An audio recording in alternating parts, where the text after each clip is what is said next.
நான் பண்றேன் பாரு. என்ன வசந்தா ஸ்கூலுக்கு வரலையா? ஏன் அழற? Oh no! என் வசந்தா மேல கை வைக்கிற எறாக்கையா? ஏண்டா வசந்தா என் அக்கா மக, நான் கட்டிக்க போற முறை பொண்ணு. அவ மேல கைய வச்சா பொண்ணு போடுற பொண்ணு எறாக்கையா? முடியாதுடா. முடியாதா?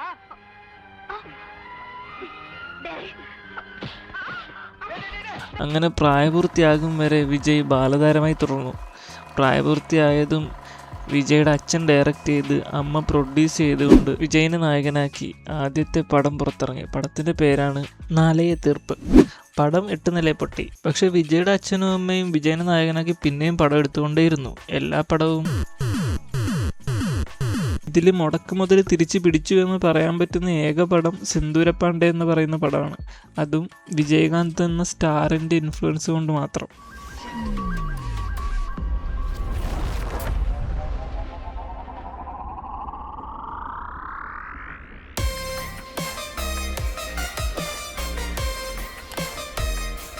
മനസ്സിലായോ? മറ്റൊരു ഇൻട്രസ്റ്റിംഗ് ഫാക്ട് എന്താണെന്ന് വെച്ചാൽ ഈ 10 വർഷം